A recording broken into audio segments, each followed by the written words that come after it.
আরেক ব্যক্তি আসবে এবং আগের যে ফেসিবাদী ব্যবস্থা সেটাই বাংলাদেশে বলবৎ থাকবে এবং বাংলাদেশের মানুষ সেই আবার রাজপথে রক্ত দিবে, আবার নিজেদের যারা সন্তান আছে, যে কলিজার টুকরা সন্তান, তাদেরকে রাজপথে তারা আহত হবে, নিহত হবে, এমন ভবিষ্যৎ কোনো বাংলাদেশ আমরা চাইনি।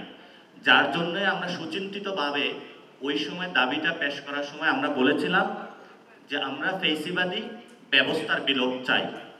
এই ফেসিবাদী যে ব্যবস্থার বিলোপ, সেই ফেসিবাদী ব্যবস্থা কয়েকটা জায়গায় হলো সক্রিয়। একটি হলো প্রথমত আমাদের যে সংবিধানটা রয়েছে, এই সংবিধানটা একটি ফেসিবাদী সংবিধান। এই সংবিধানটা যতদিন বাংলাদেশে থাকবে ততদিন বাংলাদেশে ফেসিবাদী ব্যবস্থা থাকবে। এই সংবিধান যদি আমরা পরিবর্তন করতে না পারি তাহলে আমাদের যে 3 তারিখে যে ঘোষণাটা দিয়েছিলাম ফেসিবাদী ব্যবস্থার বিলোপ, সেটা আমরা করতে সক্ষম হব না। আর এই সংবিধানকে নতুন করে যে বানানোর দায়িত্ব, সেটা কিন্তু আপনাদের কাঁধে, তরুণ প্রজন্মের কাঁধে। তারা সেই ফেসিবাদী ব্যবস্থাকে পরিবর্তন করে নতুন একটা পলিটিক্যাল সেটেলমেন্টে যাওয়ার জন্য যে ভিত্তি, সেই ভিত্তিমূলটা হলো আমাদের সংবিধান। এই সংবিধানকে যদি আমরা পরিবর্তন করতে পারি তাহলে আমাদের সমাজের মধ্যে একটা নতুন সোশ্যাল কন্ট্রাক্ট ক্রিয়েট হবে, যেই সোশ্যাল কন্ট্রাক্টের মধ্য দিয়ে আমরা একটি লিগ্যাল ফ্রেমওয়ার্কের মধ্য দিয়ে বাংলাদেশের যত সাংবিধানিক প্রতিষ্ঠান আছে সব জায়গা থেকে ফেসিবাদী ব্যবস্থার মূলোৎপাটন করতে সক্ষম হব এবং আমরা একটি নতুন সেটেলমেন্টে যাব। এবং এই সেটেলমেন্টের জায়গা যাওয়ার ক্ষেত্রে সামাজিক যে চুক্তি, সেটা 90 সালে একটি গণঅভ্যুত্থান হয়েছিল। 90 সালের গণঅভ্যুত্থানের নেতৃত্ব দিয়েছিল রাজনৈতিক দলগুলো। এইভাবে 24-এ যে জনসাধারণ রাস্তায় নেমে এসেছিল, এমনও অভূতপূর্ব মিলন 71-এর পরে বাংলাদেশের ইতিহাসে আর কখনো ঘটে নাই। এটা 2024-এ ঘটেছে, আর এটা আপনাদের নেতৃত্বে ঘটেছে এবং আগামীতে বাংলাদেশে আপনাদের নেতৃত্বে বাংলাদেশ পুনর্গঠন হবে। আমরা জাতীয় নাগরিক পার্টির পক্ষ থেকে বাংলাদেশের আপামর জনসাধারণের যে দাবি সংস্কার প্রক্রিয়া, যেটা ঢাকা শহরের প্রত্যেকটি দেওয়ালের পরতে পরতে লেখা ছিল, সেই লেখাগুলো একসাথ করে বাংলাদেশে কি ধরনের আগামী সংস্কার হবে, সেই সংস্কারের মৌলিক বিষয়গুলো আমরা একীভূত করেছি। অতি দ্রুত গতিতে সেগুলো লিফলেট, বুকলেট আকারে আপনাদের কাছে আসবেন এবং এই বিষয়ে আমাদের পরবর্তী বক্তা সারোয়ার তুষার এই বিষয়ে আপনাদেরকে ইনফর্ম করবেন। সেখানে আমরা বলেছিলাম বর্তমান যে আমাদের শাসন ব্যবস্থা রয়েছে, সেই শাসন ব্যবস্থায় একই ব্যক্তি রাজনৈতিক দলের প্রধান, একই ব্যক্তি প্রধানমন্ত্রী বা সংসদীয় প্রধান, একই ব্যক্তি বিচারপতি নিয়োগ দিয়ে থাকে, একই ব্যক্তি বাংলাদেশের সকল প্রতিষ্ঠানের প্রধান নিয়োগ দিয়ে থাকে। যখন এই ধরনের একটা গ্যাংস্টার কান্ট্রিতে রূপান্তরিত হয়, তখন জনগণ তার সেবা থেকে শুরু করে, ফ্রিডম অফ স্পিচ থেকে শুরু করে, মৌলিক যে অধিকারগুলো থেকে শুরু করে, একটি পরিবার বা ব্যক্তির কাছে তাদের সিজদা দিতে বাধ্য হয়। আমরা আগামীর বাংলাদেশে আমাদের যে জন আকাঙ্ক্ষা কোনো ব্যক্তির কাছে দিতে চাই? আমরা কি কোনো পরিবারের কাছে দায়বদ্ধ? আমরা একমাত্র দায়বদ্ধতার যে জায়গাটা আছে সেটা হলো এই জমিনে যারা রক্ত দিয়েছে, এই মানুষের যারা সংগ্রাম করেছে, বাংলাদেশের মাটি এবং মানুষের কাছে আমাদের দায়বদ্ধতা রয়েছে। এই বাংলাদেশের মাটি এবং মানুষের দায়বদ্ধতার জায়গা থেকে জাতীয় নাগরিক পার্টি যারা জুলাইতে গণ অভ্যুত্থানে নেতৃত্ব দিয়েছিল, অংশগ্রহণ করেছিল, হিন্দু, বৌদ্ধ, খ্রিস্টান, মুসলমান, নারী, পুরুষ, আবলা, বৃদ্ধ, বনিতা সকলের যে একটি মাঠে সম্মিলন ঘটেছিল, সেই সম্মিলনকে একত্রিত করে একটি রাজনৈতিক ডেমোক্রেটিক প্রক্রিয়ার মধ্য দিয়ে একটি সুন্দর বাংলাদেশ পুনর্গঠনের সবাইকে আহ্বান জানাচ্ছে। এই আহ্বানের মধ্যে আজকে আপনারা একটি কর্মশালায় আপনারা উপনীত হয়েছেন। এই কর্মশালাতে আমরা কি আহ্বানটা জানাচ্ছি, কেন আমরা গণ অভ্যুত্থান করেছিলাম, নিউ পলিটিক্যাল সেটেলমেন্টটা আমরা কিভাবে করব, সেই বিষয়ে হলো অনেক বক্তা আপনাদেরকে বলেছেন। ভবিষ্যতে আমরা অনেক কর্মশালা আয়োজন করব। এনসিপি জুলাইয়ের যে আকাঙ্ক্ষাটা আছে সেটাকে ধারণ করে রাজনীতি করতে চায়। জুলাইয়ের আকাঙ্ক্ষাটা কি ছিল? আমাদের এখানে আমাদের মা বোনেরা রাজপথে নেমে এসেছিল। আপনাদের অনেক বোন নেমে এসেছিল রাজপথে, আপনাদের মায়েরা নেমে এসেছিল। আমাদের যারা 40%-এর কাছাকাছি বাংলাদেশের নারী এবং সমাজ রয়েছে, তাদেরকে কিভাবে রাষ্ট্রীয় পলিসি মেকিংয়ে নেওয়া যায়, তাদের জায়গাটা কিভাবে বাংলাদেশের আকাঙ্ক্ষার জায়গা একীভূত করা যায়, তারা যে রাজপথে নেমে এসেছিল সেই জায়গাটা অনুযায়ী আমরা কাজ করতেছি। সাথে সাথে আপনারা দেখেছেন আলেম সমাজের বড় একটা অংশ কিন্তু রাজপথে নেমে এসেছিল। আলেমরা তারা রাজপথে এসে স্লোগান দিয়েছিল, একসাথে গুলি খেয়েছিল, একসাথে শহীদ হয়েছিল। তাদেরও একটি আকাঙ্ক্ষা, বাংলাদেশে গত 15 বছরে বাংলাদেশে যাদের দাড়ি ছিল, যাদের টুপি ছিল, তাদেরকে জঙ্গি বলে নিয়ে থানায় আটকে রাখা হয়েছিল। এখনো অনেক মানুষ জেলে আছে, তাদেরকে শুধু ইসলামিক পোশাক পরার কারণে অকথ্য নির্যাতন যাদের উপরে চালানো হয়েছিল, তারা গণ অভ্যুত্থানের সেই তাদের ইতিহাসের বাদ বেগে একীভূত হয়ে জনমিলনের মধ্যে একীভূত হয়ে বাংলাদেশটাকে নতুন করে স্বাধীনতা এনে দিয়েছিল। এই আলেম সমাজকে কিভাবে আমরা কাজে লাগাতে পারবো, তাদের সাথে কিভাবে মিশতে পারবো, তাদের যে সোশ্যাল রাইটস গুলো রয়েছে সেগুলো আমরা কিভাবে ফিরিয়ে দিতে পারবো, সেই জায়গা থেকে আমরা জাতীয় নাগরিক পার্টি কাজ করে যাচ্ছি। আপনারা জানেন এই গণ অভ্যুত্থানে যারা প্রাইভেট ইউনিভার্সিটির স্টুডেন্ট, যারা প্রাইভেট সেক্টরে যারা রয়েছেন, তাদের বড় একটা অংশগ্রহণ ছিল এবং তারা যদি ধাক্কাটা না দিত তাহলে এই গণ অভ্যুত্থান সফল হতো কিনা সেই বিষয়ে একটি সন্দেহান থেকে যায়। এই জন্য প্রাইভেট ইউনিভার্সিটিরা এই গণ অভ্যুত্থানের একটি মাইলস্টোন বা প্রতীক হয়ে থাকবেন এবং ওনারা দেখিয়ে দিয়েছেন যে আগামীর বাংলাদেশে যদি কোনো কিছু পুনর্গঠন করতে হয় সেটা প্রাইভেট ইউনিভার্সিটিকে বাদ দিয়ে সম্ভব নয়। আমরা জাতীয় নাগরিক পার্টি সে জায়গা থেকে সচেতন।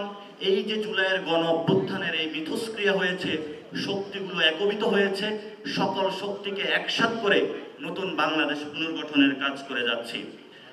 এই যে গণ অভ্যুত্থানে বড় একটি রেভলিউশনারি ফোর্স তৈরি হয়েছিল, এই রেভলিউশনারি ফোর্সকে ডেমোক্রেটাইজেশন করার জন্য বা গণতান্ত্রিক প্রক্রিয়া করার জন্য নিয়ে যাওয়ার জন্য আমরা জাতীয় নাগরিক পার্টি গঠন করেছিলাম। এই জাতীয় নাগরিক পার্টিকে গণতান্ত্রিক প্রক্রিয়া যদি বাধাগ্রস্ত করা হয় তাহলে এই তরুণ প্রজন্মকে আরেকটি সেকেন্ড রেভলিউশনের দিকে ঠেলে দেওয়া হবে।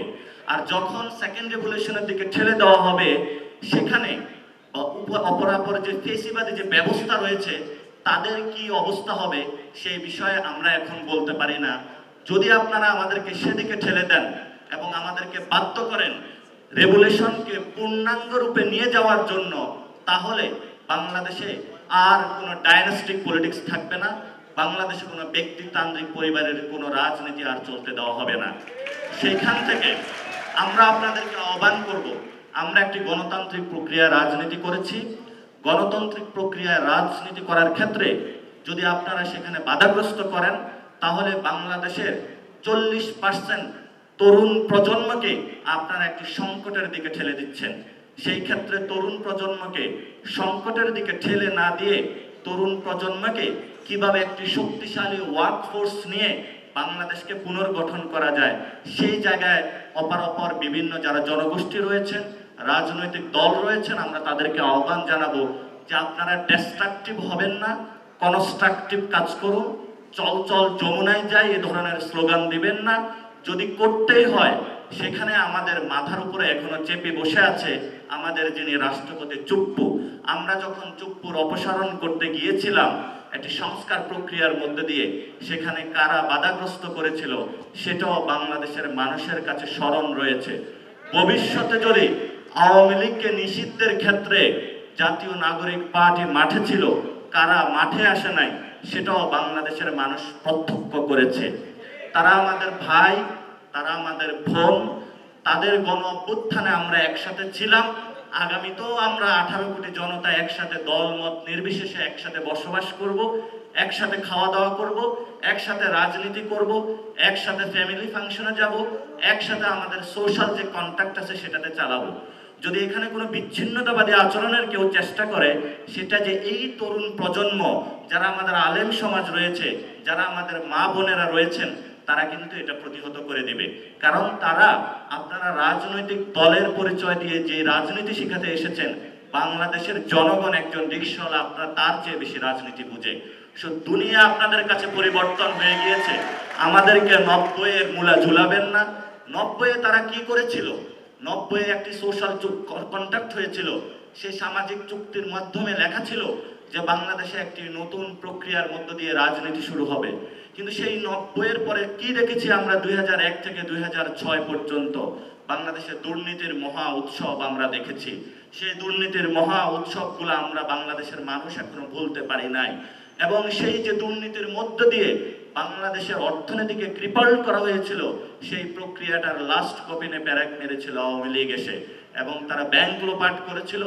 জনগণের যে অর্থ ব্যবস্থা বাংলাদেশে তা ভেঙে চুরমার করে দিয়ে আমাদের যে যুব সমাজ রয়েছে তাদেরকে একটি ভালনারেবল সিচুয়েশনে রেখেছিল।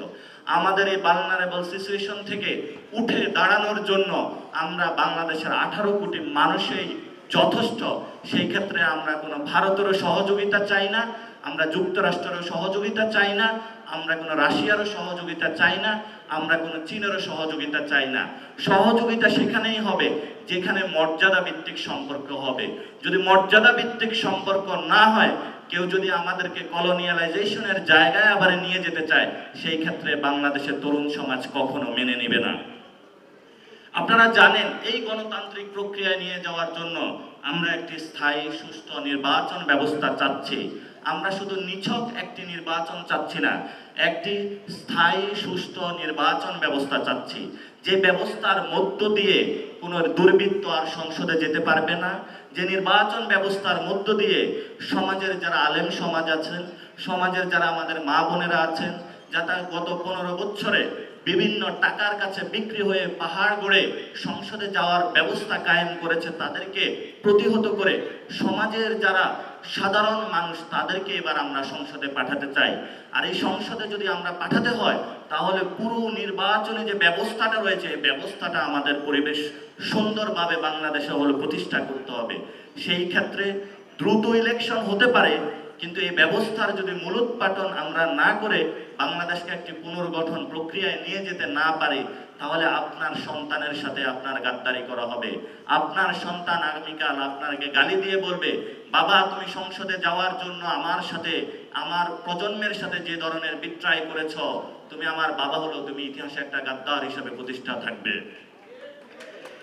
আমাদের এই রাজনৈতিক ভিত্তি যে সংসদ প্রক্রিয়া থেকে শুরু করে আমাদের সংবিধান রয়েছে, সেটার প্রথম প্রক্রিয়া হলো জুলাইয়ের ঘোষণাপত্র। আমরা 31 তারিখে ছাত্র জনতা মাঠে গিয়েছিল জুলাইয়ের ঘোষণাপত্র দেওয়ার জন্য, কিন্তু সেখানে আমরা দেখেছিলাম একটি রাজনৈতিক দল সেটা তারা বাধাগ্রস্ত করার চেষ্টা চালিয়েছে। আমরা সেটাতে ধৈর্য ধারণ করেছি। আমরা আগেও ধৈর্য ধারণ করেছিলাম শেখ হাসিনার সময়ে। আমরা বলেছিলাম গণতান্ত্রিক প্রক্রিয়ায় আমরা আন্দোলন করতে চাই, আমরা শাহবাগে যাব, শেখ হাসিনা কর্ণপাত করে নাই। আমরা বলেছিলাম আমরা বাংলা মোটর যাব, কর্ণপাত করে নাই। আমরা বলেছিলাম আমরা কাউরন বাজার যাব, কর্ণপাত করে নাই। আমরা বলেছিলাম আমরা ফার্মগেট যাব, কর্ণপাত করে নাই। আমরা বলছিলাম সংসদে যাব, তারা কর্ণপাত করে নাই। ঠিক এই গণভবনে তারা গিয়েছে এবং গণভবন একটা এখন জাদুঘরে পরিণত হয়েছে। এখনো আমরা তাদেরকে বলতে চাই, এই যে তরুণ প্রজন্ম রয়েছে তারা বাংলাদেশে যে হত্যাকাণ্ড হয়েছে হত্যাকাণ্ডের বিচার চায়। আপনারা যদি কর্ণপাত না করেন, এটা শেখ হাসিনার মতনই আপনাদের সেই যদি কানে আপনারা তুলো দিয়ে রাখেন, সেই পরিণতি আপনাদের হবে। আমরা বাংলাদেশের মানুষ বলেছি যে আমরা একটি সাস্টেইনেবল রিফর্ম চাই, একটি সংস্কার প্রক্রিয়া চাই। সেই সংস্কার প্রক্রিয়া দিয়ে আমরা নতুন বাংলাদেশ গঠন করতে চাই। কিন্তু আপনারা কানের মধ্যে তুলো ঢুকিয়ে আপনারা এই তরুণ প্রজন্মের যারা বাচ্চা কাচ্চা ছেলে রয়েছেন, আমাদের যারা স্কুল কলেজ বয় রয়েছেন, আপনারা তাদেরকে বলছেন, আপনারা তাদেরকে অশ্রাব্য ভাষা ব্যবহার করছেন। এই তরুণ প্রজন্ম আপনাদের মুখ থেকে এগুলো আশা করে না। আপনারা আমাদেরকে বলছেন যে মৌলিক সংস্কারের ক্ষেত্রে ওরা সংস্কারের কি বুঝে। বাংলাদেশের মানুষ যদি সংস্কারের কিছু না বুঝে, আপনারা তো বাংলাদেশের মানুষের কাছে ভোটের জন্য যাবেন, তখন বাংলাদেশের মানুষ আপনাদের হাতে সংস্কারের টিকিট ধরিয়ে দিবে যে বাংলাদেশের মানুষ সংস্কারের কতটুকু বুঝে নাকি বুঝে না। আপনারা জানেন, আমি শেষ করব, আপনারা জানেন আমাদের বাংলাদেশের যদি গণতান্ত্রিক উত্তরণ করতে হয়, সেটা হলো আমাদের একটি নতুন সংবিধান প্রয়োজন। আপনারা কি জানেন বাংলাদেশের সংবিধানে এখনো ঘোষণার জায়গায় মুজিবের নাম রয়েছে? কই, তারা তো এই কথাটা বলছে না। আমাদের এই সংবিধানে ন্যায়পালের কোনো ব্যবস্থা নাই। আমাদের সংবিধান সকল ক্ষমতা কেন্দ্রিক এক ব্যক্তির কাছে ন্যস্ত করেছে। এই যে সাংবিধানিক একটি প্রতিষ্ঠান, সেই সংবিধান প্রতিষ্ঠানের কয়েকটা প্রতিষ্ঠানের আমি বেহাল দশা দেখাবো। নির্বাচন কমিশন, যেই কমিশনের মধ্য দিয়ে বাংলাদেশে ইলেকশন হবে, সেই কমিশনের ব্যবস্থা আপনারা দেখেছেন, তারা কতটুকু লিটমাস টেস্টে উপনীত হয়েছে। ইস্ট্রাক কেসের মধ্য দিয়ে নির্বাচন কমিশন ফেল করেছে, ছোট্ট একটা মেয়রের সাথে তারা ফেল করেছে। তারা একটি দলের কাছে তাদের হলো নিজেদের যেই জ্ঞান শক্তি, বোধ শক্তি, সেগুলো তারা বিক্রি করে দিয়েছে। আগামীতে তারা যে একটি জাতীয় ইলেকশনের আয়োজন করতে পারবে, সে বিষয়ে এই নির্বাচন কমিশনের প্রতি আমাদের সন্দেহ রয়েছে। এই নির্বাচন কমিশন শুধু কিছু ব্যক্তিকেই পরিবর্তন করলে হবে না, পুরো আমূল নির্বাচন ব্যবস্থার সংস্কার করতে হবে।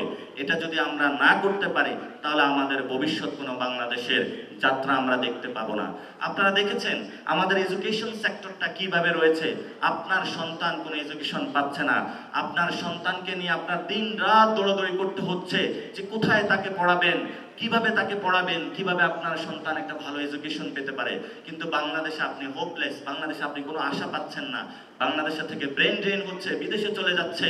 কিন্তু বাংলাদেশের যে একটা সময় এইখানে সকল মানুষ পড়াশোনা করতে আসতো, এখানে বিক্রমাদিত্য ছিল, এখানে অতীশ দীপঙ্কর ছিল, এখানে আলাওলের মতন গুণীজন ছিল, যারা বাংলাদেশ থেকে শুধু বাংলাদেশের মানুষকে শিক্ষিত করে নাই, বিদেশে গিয়েও মানুষকে শিক্ষিত করেছে। সেই বাংলাদেশের শিক্ষা ব্যবস্থা আজকে কোন ব্যবস্থায় রয়েছে, সেখানে আমাদের পরিবর্তন করতে হবে। আমাদের হেলথ সেক্টর রয়েছে, হেলথ সেক্টরগুলোর কি অবস্থায় সেটা আপনারা দেখেছেন। এগুলো যদি আমরা পরিবর্তন না করে একটি নির্বাচন প্রক্রিয়ার মধ্যে যাই, মৌলিক সংস্কারগুলো কার্যক্রম না করে আমরা যদি নির্বাচন প্রক্রিয়ায় যাই, তাহলে আমরা মনে করি বাংলাদেশকে একটি গভীর সংকটের মধ্যে নিপতিত করা হবে। সেই গভীর সংকট বাংলাদেশের তরুণ প্রজন্ম বেঁচে থাকতে কাউকে বাস্তবায়ন করতে দিবে না ইনশাআল্লাহ। আপনারা জানেন একটি কথা উঠেছে আসন ভাগাভাগির, সেটাতে বাংলাদেশের নারীদের রাজনীতি নিয়ে আসা, বাংলাদেশের আলেম সমাজের রিপ্রেজেন্টেশন, বাংলাদেশের তরুণ সমাজের রিপ্রেজেন্টেশন, বাংলাদেশের সংস্কার, এই ভিত্তিতে হলো জুলাই সনদের ভিত্তিতে ঐক্য হবে। আসনের ভিত্তিতে এনসিপি ঐক্যের বিশ্বাস করে না। এই জন্য যারা এই কথাগুলা বলে, বিভিন্ন সোশ্যাল মিডিয়াতে বলে, তারা রাজনৈতিকভাবে তাদের বোধ জ্ঞান হারিয়েছে। এই জন্য তরুণ প্রজন্মের তারা ভাষা শেখ হাসিনা বুঝতে কষ্ট হয়েছিল এবং পরিশেষে ব্যর্থ হয়েছিল। আপনাদের যদি ভাষা বুঝতে কষ্ট হয়, আপনারা ব্যর্থ হবেন না। যদি আপনারা ব্যর্থ হন, তাহলে আপনাদের তাকাতে হবে গত 15 বছরে 15 লাখ নেতাকর্মী জেলের গ্লানি টেনেছিল, 15 লাখ নেতাকর্মী জেলের বারান্দায় ঘুরে বেরিয়েছিল, 15 লাখ নেতাকর্মী আপনাদের গুম হয়েছিল, খুন হয়েছিল, তাদের ফ্যামিলিগুলো এখনো পর্যন্ত তাদের কান্নার রোলগুলো থেমে নাই। আপনারা সেই মানুষগুলোর দিকে তাকান, তারা ট্রুলি বাংলাদেশে বিশ্বাসী করে এবং এই মানুষগুলোর একটা সময়ে ভরসার প্রতীক হয়েছিল মেজর জিয়াউর রহমান। কিন্তু এই মানুষগুলো যখন মেজর জিয়াউর রহমানের উপর ভরসা করেছিল, তখন বাংলাদেশে একটি অভূতপূর্ব বিপ্লব ঘটেছিল। কিন্তু সেই মানুষগুলোর সাথে বিশ্বাসঘাতকতা করে যখন পার্শ্ববর্তী রাষ্ট্রের প্রেসক্রিপশনে নতুনভাবে দল আনয়ন, ইলেকশন থেকে শুরু করে নতুন ব্যবস্থা কায়েমের প্রচেষ্টা চালানো হয়, তখন ওই মানুষগুলো আপনাদের প্রতি একটা সময় বিশ্বাস হারিয়ে নতুনভাবে বাংলাদেশে আরেকটি বিপ্লবের সূচনা করতে পারে। এজন্য বিভিন্ন রাজনৈতিক দলের যারা নেতাকর্মী রয়েছেন, আপনাদেরকে আমরা আশ্বস্ত করতে চাই, আমরা জাতীয় নাগরিক পার্টি থেকে শুধু পার্টির আমরা যারা মেম্বারশিপ রয়েছেন তাদের দায়িত্ব নেই না, আমরা দেশের 18 কোটি মানুষের দায়িত্ব নিতে চাই। আপনাদের দায়িত্ব ইনশাআল্লাহ আমরা ভবিষ্যতে নিব এবং আপনাদের মধ্য দিয়েই একটি নতুন বাংলাদেশের স্বপ্ন আমরা ভবিষ্যতে প্রতিষ্ঠা করতে চাই।